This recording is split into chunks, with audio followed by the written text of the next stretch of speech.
Hello everyone.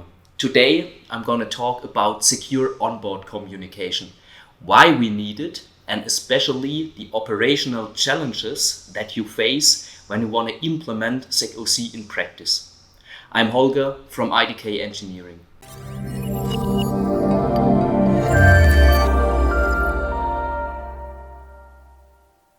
Today I'm going to talk about secure onboard communication, or SecOC for short. So why do we actually need SecOC? Let's have a look at the following setting. We have components A, B and C connected to some communication bus. And component A sends specific messages to component B, say break requests. Now, if an attacker is able to get in control of component C, he can simply forge those break requests, spoof those requests, meaning he can send arbitrary break requests from component C to the bus. And for this to work, the attacker doesn't even have to know the inner details of the break system. Instead, he can simply capture a legitimate break request on the communication bus and replay it afterwards. And this then, of course, might cause the vehicle to break, which might lead to harm to the passengers. Let's have another look at a slightly modified setting. In this setting, we only have components A and B connected to the bus. Now, let's assume component A sends to B requests to unlock the doors of the vehicle. If now an attacker manages to attach some malicious hardware device, some black box to the bus, which is able to send arbitrary messages to the bus, the attacker again can capture a legitimate unlock door request and replay the message afterwards, and this way potentially open up the vehicle. Now, from a security point of view, the root cause of both of these attacks is the same. It is that the receiver is not able to check the authenticity, the integrity, and the freshness of the message. This means that the receiver is not able to check whether the message really came from a legitimate sender, that it has not been manipulated during transmission, and that the message still reflects the most recent state of the system. And all of those three security properties are covered by secure onboard communication, by SecOC. So let's have a look at how SecOC works. On this picture, you see the sender of the message on the left-hand side, you see the receiver on the right-hand side, and you see the message at the bottom. And now the goal of SecOC is to extend this message with some specific kind of checksum, a so-called message authentication code, or MAC for short. And this MAC then allows the receiver to validate the content of the message he just received. Now, for both the generation and the validation of this message, you need a symmetric cryptographic key. And for optimal security, this key should only be known to the sender and the receiver of the message. And here we are directly confronted with the first operational challenge when it comes to implementing SecOC, which is how do you get those keys to the sender and the receiver in a secure and confidential way? And tightly coupled to this question, how many keys do you actually use in your system? Now, you could use one and the same key for every vehicle out there and every message transferred within this vehicle. This, of course, has some serious security flaws. So from a security standpoint, it would be better to have different keys for the different vehicles, or maybe even different keys for different messages sent within one vehicle. However, this solution makes key management far more complex and difficult. So if you're interested to hear more about the topic of key management for SecOC, stay tuned for an upcoming episode of our IDK cybersecurity video series. Now, how is this MAC actually generated? There are a lot of cryptographic schemes out there that can be used for this. For example, you can use a hash-based MAC, which is based on cryptographic hash functions that are combined in a specific way to yield a secure MAC. As an alternative, you can also use cipher-based MACs, which are based on symmetric block ciphers such as AES. Now, the concrete choice of the scheme you use is typically not so much dependent on security concerns, but more on the hardware and the software that you already have at hand. In any case, we would strongly advise you to use schemes for MAC generation that are out there in the crypto community and widely accepted, that are well known, instead of coming up with some scheme by yourself. Now, as soon as the MAC has been generated, it has to be transferred from the sender to the receiver. And here we are facing the second challenge when it comes to implementing SecOC, which is how do you actually transfer this MAC on the communication bus? Because depending on the underlying bus technology, there might be no bits left, no empty bits left in your message structure to actually include an additional MAC. In this case, you have to send the MAC in a second message, in an additional message to the actual message.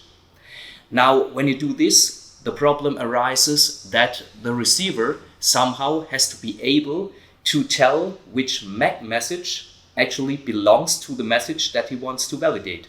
This means the receiver has to link the MAC message and the actual message in some way. It is highly dangerous to just rely on that those two messages are received directly after each other. We will also have a deeper look into the topic of message linking for SecOC in another upcoming episode of the IDK cybersecurity video series.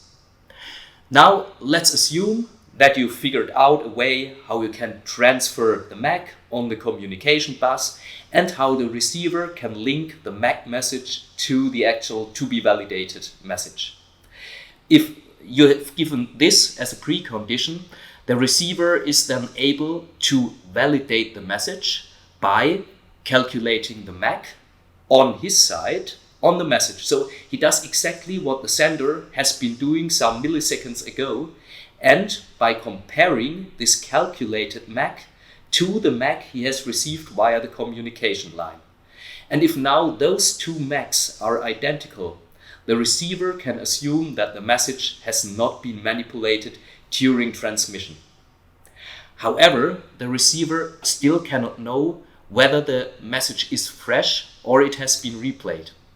The reason for this is that an attacker also can easily capture both the actual message and the MAC message and replay then both messages afterwards. And this means, in consequence, we need an additional mechanism that ensures the freshness of the messages. Usually, this is done by including a so-called freshness value in the calculation of the MAC. And this freshness value has the key property that it allows the receiver to tell apart a new message, so a message that has been sent in the system for the first time, from an old message that has been replayed. Now, for the concrete implementation of a freshness value, there are different options. The options that we typically see in the wild are you can either use a message counter for this purpose, so a counter that is incremented with each sent message, or you can use the current time as freshness value. Now, both of these approaches suffer from the same fundamental problem, which is how do you keep this freshness value in sync between the sender and the receiver? So, given that you take the message counter as a freshness value, the counter value on the sender and receiver will be out of sync as soon as a message is lost on the communication bus on its way from the sender to the receiver. If you use the current time as freshness value, the sender and receiver are very likely to get out of sync sooner or later because of clock drift, meaning their internal clocks are running a little bit slower or faster. You can now counter both of these problems by also sending the freshness value on the communication bus. But again, you have the problem that typically on the bus there is not so much capacity left to include additional data. Now, as a kind of a fallback solution, you can also send, let's say, only a part of the freshness value on the message, on the communication bus. So only, say, the 8 least significant bits. However, you then have to very carefully think about the number of bits that you actually send via the bus, because if you pick this number wrongly, you risk the situation that the sender and the receiver are permanently out of sync. There are a lot of more details and issues that come up when you actually want to implement a freshness value. For example, do you allow for some kind of tolerance window on the receiver side when the sender and the receiver freshness value are only a little bit out of sync?